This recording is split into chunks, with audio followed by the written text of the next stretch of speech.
والصلاة والسلام على رسوله الأنبياء والمرسلين وعلى آله وصحبه أجمعين أما بعد فأعوذ بالله من الشيطان الرجيم بسم الله الرحمن الرحيم يريدون ليطفئوا نور الله بأفواههم والله متم نوره ولو كره الكافرون صدق الله العظيم. جامعہ صفت الاسلام کے زیر اہتمام پیغام انسانیت آج کی اس باوقار اور پرکشش محفل میں میرا موضوع سخن مدارس کو درپیش خطرات اور ان کا حل.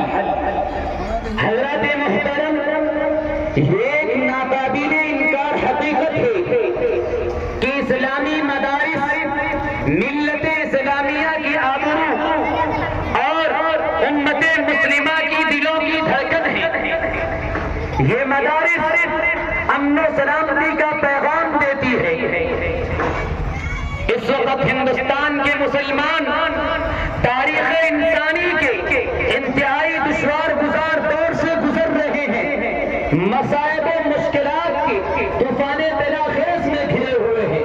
آلام و مصائب ہر طرف سے احاطہ کر رکھا ہے. ایک طرف اسلام اور اسلامی آثار و روایات کو مٹانے کی کوششیں کی جا رہی ہیں، تو دوسری طرف مدارس اسلامیہ کا پورا ڈھانچہ باطل کے شکنجے میں ہے اور پورے ملک میں مدارس پر زبردست لغار ہو رہی ہے اور عالمی سطح پر مدارس اسلامیہ کے خلاف زہر افشائی کی جا رہی ہے.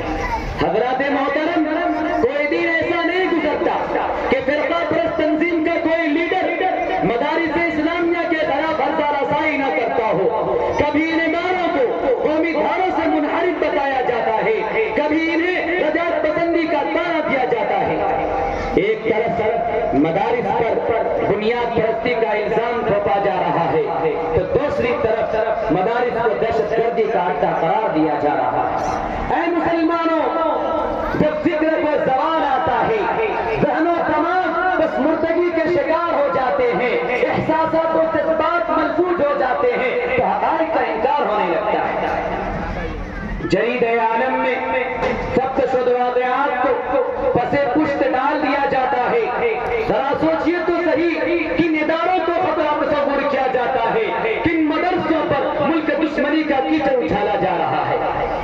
یہ ادارے جنہوں نے آزادی کا سور پھونکا، یہ مدارس جہاں سے سرفروشی کی شمعیں روشن ہوئی، یہ ادارے جہاں غیرت و حمیت کا جام تقسیم ہوا، یہ اسلامی مراکز جہاں اسلامی یہ دینی مراکز آپ اگر سنجیدگی سے غور کریں، پوری دنیا اس حقیقت سے واقف ہے کہ مدارس اسلامیہ امن و سلامتی کا ضامن ہے.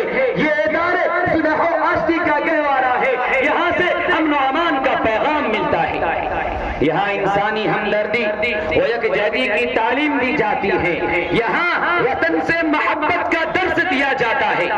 اگر ہم مدارس اسلامیہ کے خلاف بنائے گئے گرم ماحول کا جائزہ لیں تو ہمیں معلوم ہوگا کہ اس مدارس کی مخالفت صرف اس لیے کی جا رہی ہے کہ یہ مدارس ہمیں قرآن و سنت کی تعلیم دیتے ہیں. یہ ادارے دین و مذہب کی پختگی کا درس دیتے ہیں، ایمان و عقیدے کی مضبوطی کا جام پلاتے ہیں. اے مسلمانوں، ساری دنیا پڑھاتی ہے، انجینئر بناتی ہے، ڈاکٹر بناتی ہے، پروفیسر بناتی ہے، مگر آخرت کا سبق نہیں پڑھاتی.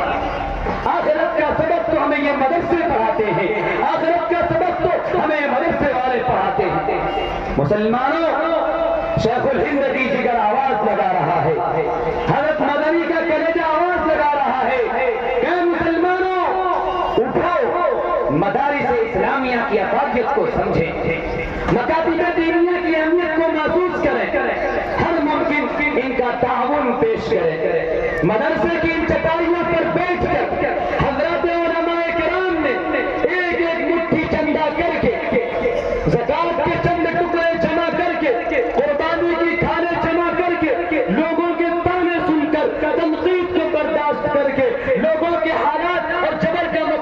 کر کے آج کسی نے ان کو ملا کہا، کسی نے ان کو دہشت گرد کہا، کسی نے ان کو دقیانوس کہا، کسی نے ان کو بے فکر کہا، کسی نے ان کو پتھر کے زمانے کی پیداوار کہا، کسی نے ان کو جدید دور کے تقاضوں سے ناآشنا کہا۔ الغرض جتنی منہ اتنی باتیں، لوگوں کے تانے سن کر، تنقید کو برداشت کر کے آج ان علماء کرام نے پوری دنیا کو اور ہمارے معاشرے کو کیا دیا، میں پوری جرأت اور ہمت کے ساتھ کہتا ہوں، اللہ کی قسم آج آپ پورے معاشرے میں چکر لگاؤ، آج اپنے سماج کا جائزہ لیجیے، آج ہمارے سروں پر جو ٹوپی ہے، ہمارے سروں پر جو ایک پگڑی ہے، ہمارے زبان پر جو اللہ اللہ کا ورد ہے، ہماری مسجدوں سے اللہ اکبر کی صدائیں گونجتی ہے، آج حاجی لبیک اللہم لبیک کی صدائیں بلند کرتا ہے۔ میں پوری جرأت کے ساتھ کہتا ہوں، اگر ان کا گھڑا تلاش کریں گے، اگر آپ ان کا گھڑا تلاش کریں گے تو ان کے پیچھے کوئی نہ کوئی علماء کرام کھڑے ہوئے ملیں گے۔ اے لوگوں، آج جامعہ صفت الاسلام کے بینر تلے سے یہ عہد لے کر جائیے کہ ہم اپنے گاؤں کے، سماج کے، معاشرے کے مدارس و مکاتب کی اہمیت کو سمجھیں گے، ان سے محبت کریں گے، ان کا ہر ممکن تعاون پیش کریں گے، حالات حاضرہ کا مقابلہ کریں گے، اور وقت آنے پر ہم ان کا مقابلہ بھی کریں گے۔ اللہ تبارک و تعالیٰ سے دعا ہے کہ اللہ تعالیٰ ہمیں کہی ہوئی بات پر عمل کی توفیق عطا فرمائے۔ وما توفیقی الا باللہ۔